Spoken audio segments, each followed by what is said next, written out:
You're going to be thinking, oh my God, I want to look at my roles, because I'm almost forced to deal with things in a way that is much more in alignment with you. That is, the first rule of self-care is savoring. Not like already stressed out at whatever time it is in the morning with the 9 to 5 grind. Like, why? Why would I do that? All of these things are like the universe going like, hey, we don't like this so much anymore. Like, that's not our Flava Flav. It just became painfully restricting and being like, all right, you're not making the decision. You're not coming out the way we thought you would. That sounds so funny. So this is me just saying, I'm not going to fake it anymore. Or I'm going to do my best not to fake it anymore. And it may be an uphill battle because I'm so programmed.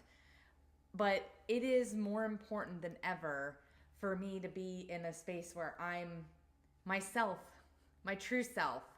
And that is what I'm bringing you a video about today. I've tried to set up a very welcoming environment, like you're sitting at the dining room table with me. I've prepared the space and have a lovely treat of some cacao to share while I'm here with you.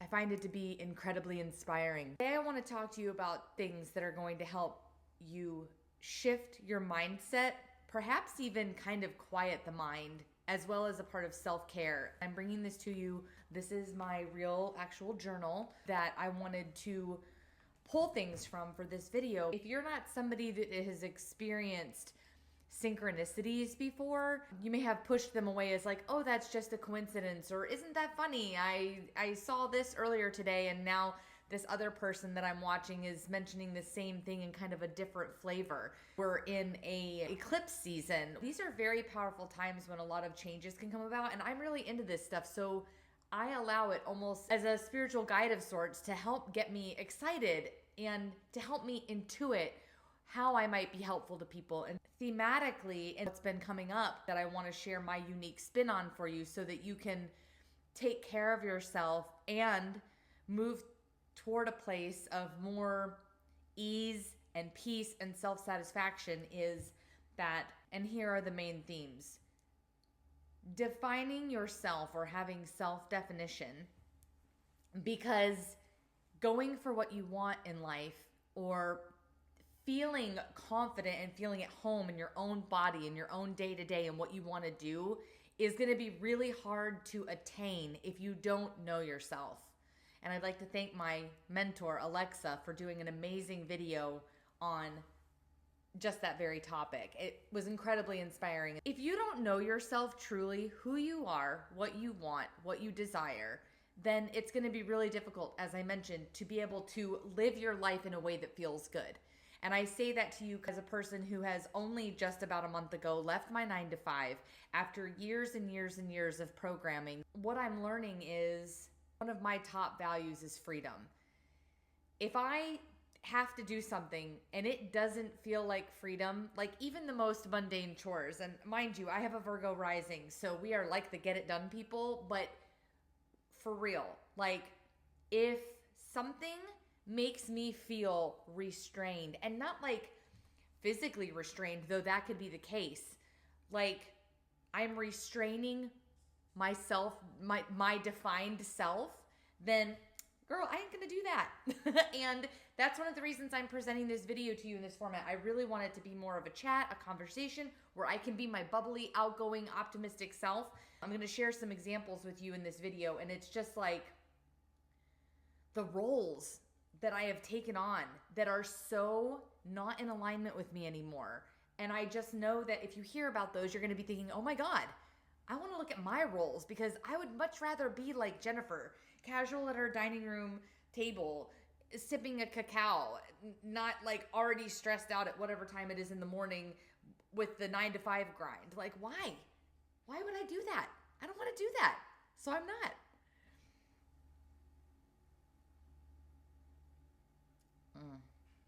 I'm trying to make sure that I don't end up with a cacao mustache for you guys. Oh my goodness.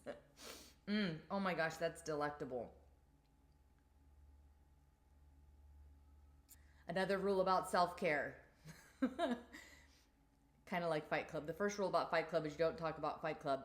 The first rule of self-care is savoring, indulging in something that affects your senses, that you can feel with your soul, and that adds to the experience, which that definitely is. Okay, so knowing yourself, defining yourself. Doing that allows you to discover your authentic self so that you can present, I don't even want to use the word present because I'm done presenting as well, right? Like no more of this like, here I am, I'm Jennifer, I'm this thing that I'm presenting to you. Just being Jennifer. You just being who you are. You don't have to present yourself. You just are. So we move to the authentic self. That involves getting rid of those weird roles, right? Like, and an astrologer that I follow talked about this eclipse season, getting rid of those weird roles. It's those assigned duties and those assigned activities and life. I'm sorry, my pug is like gagging or sneezing or something. Sweet Pea, are you okay? She's wandering around over there. I have a senior pug, and maybe you'll meet her sometime. I don't think I've had her on a video yet. She might have almost been on one the other day, but I actually decided to ditch that video because it was me square on with the screen, acting like a teacher, presenting myself as like just what I think someone who teaches on YouTube looks like, instead of me just being myself and sharing my experience and you gleaning what you need to from it. So I digress. Or I got distracted, my apologies. My poor pug. One of the other components about getting this self-definition is that you've got to take the masks off, right? I had a lot of things thematically popping up about taking off the mask, shedding the roles, removing, and with that along also came something that resonated with me was removing your protective armor. Because, and the thing is when we can start shedding these roles that have been placed on us and that we even helped to build and fabricate and evolve into, when you remove those, a lot of those weird roles that aren't in alignment with your authentic self, like they're protective in a way. The ego helped build them, right? So you can hide behind them and not be seen, like the dark sides of you if you don't want to be seen, or you can like fold into whatever group accepts you when you're in that role so that you can feel safe and protected. And instead, the goal is to just be yourself, not present in a way in order to fit into those are almost like false groups, right? Like so my employer, like it got to the point where going to that job was making me be someone that I didn't want to be. And the job was protective because of guaranteed income, right? And predictability and structure. But it just became painfully restricting and so much against the person that I have been becoming. And that's where you may notice this, right? Like if you're watching this video and you're going, Jennifer's saying some things that sound kind of like what I've been feeling. What may nudge you toward that direction of self-definition is uncomfortable things, pain, frustration, exhaustion, discomfort, disagreement.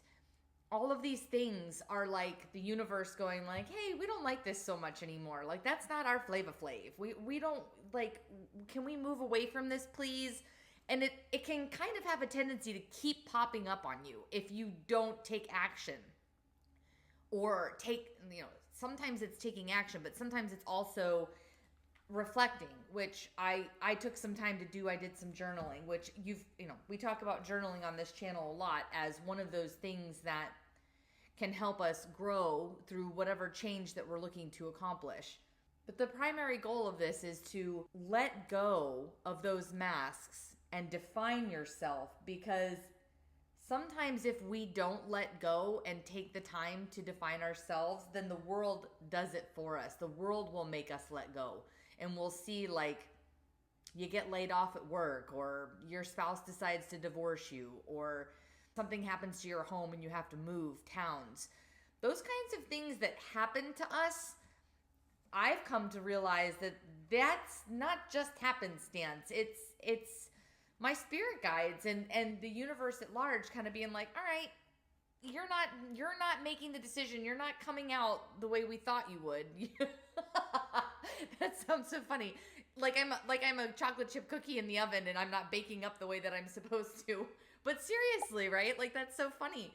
When my psyche and my soul is given the tools to be the best version of myself, but I resist, or I keep that armor on, or I keep acting out in those la la la la la, and I keep acting out on those roles that I've outlived, then the universe kind of comes over and goes, and kicks you and says, nope, I'm going to make this thing happen this way, so that you're almost forced to deal with things in a way that is much more in alignment with you, that is much more who you are and who you are becoming, in this lifetime, but that you are, I'm just going to keep doing this. Like, sometimes I feel like in our adult form, we're like this little kid that's like, no, I don't want to change. So I'm going to stay the same. Maybe not outwardly on the surface, although maybe that's like somebody in your office that's, belligerent or negative. You can see these themes playing out in the world all around you. But sometimes we don't realize, and this has happened to me many times, sometimes I don't realize that I'm acting that very thing out because we put our blinders on. We can't see that we're doing that all the time.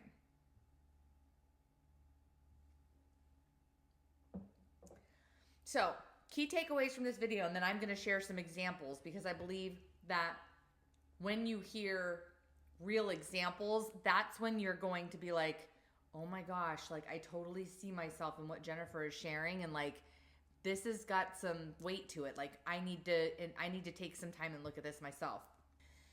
You've got to know yourself. If you don't know yourself, you need to practice some exercises, things like journaling, meditation. Take time to actually reflect on who am I, what do I want, what do I desire, and then start approaching the world in a way where you use your desires as a filter in order to know and guide you toward what you want and what action you want to take. And in that process of self-definition and self-discovery, we're going to understand our authentic self more. We're going to move toward that place where we're taking off the masks. We are taking off the protective armor and the masks and the armor, and getting that self-definition is really like it's getting rid of those roles that are false, that just don't serve us anymore. And it's gonna be that goalpost to set you free. And that freedom piece, that's my top value right now. Like, I just can't come to you as my audience anymore and be like, I'm gonna like pretend to do a presentation for you, because the whole reason I left my job to do something like this is so that I could be free. And when I do that, I feel like I'm prepared a PowerPoint and I'm right back in the office again, minus the business casual attire. I'm just not doing it anymore. And if you can get to that place where you do this exploration and do this definition of self, and you can get to that place of like, I'm not doing that anymore, that is not me, then we're winning and we're on our way. So again, this is not a prop. This is my real life journal. I want to share with you some of the roles that I discovered that I need to shed, and see if any of these words resonate with you. Maybe everybody, let's take a deep breath, kind of like a little exercise here at the end of the video.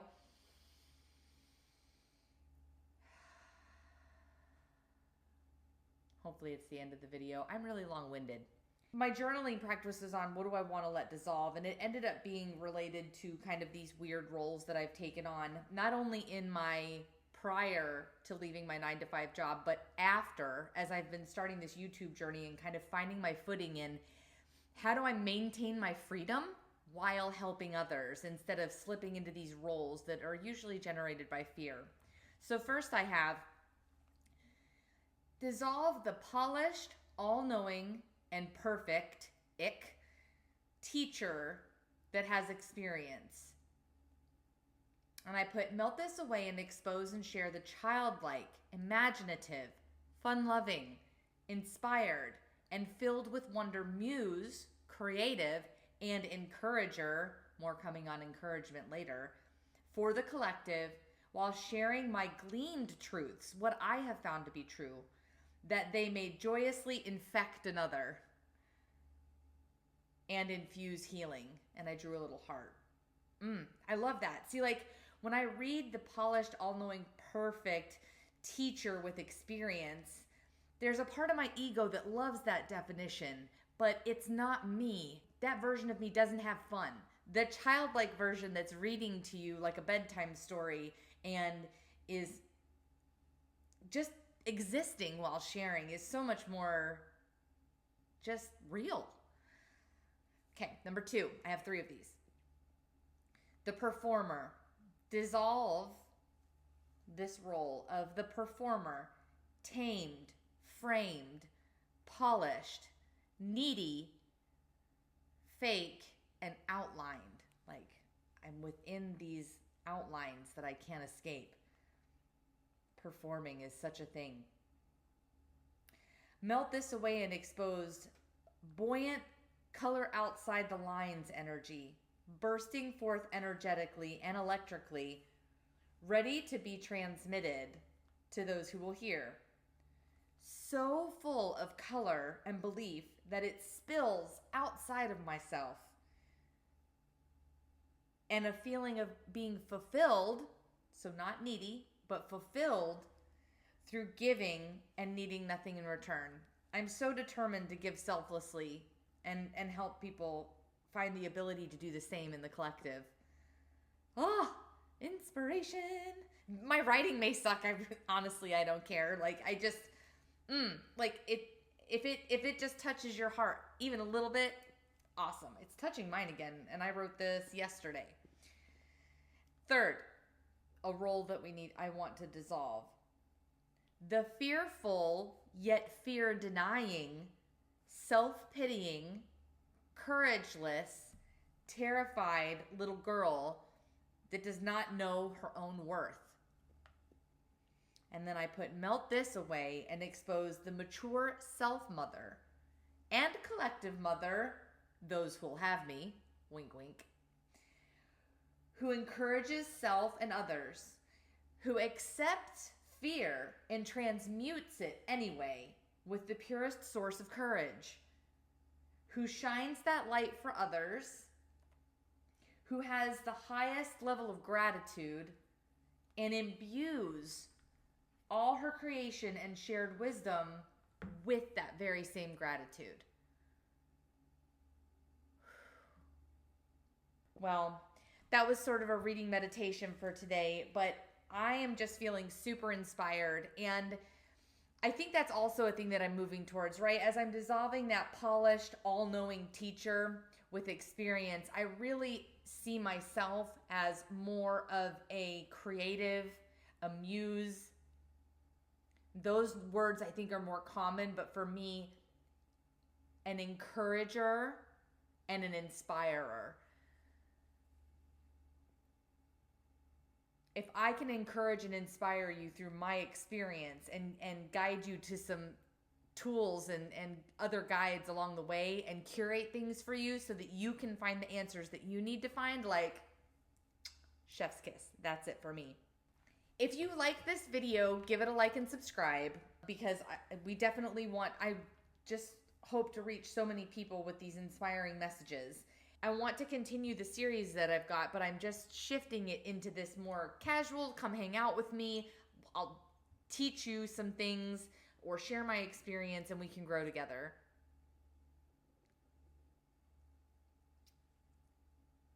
I'll have to come up with a new tagline, because helping midlifers who are stuck get unstuck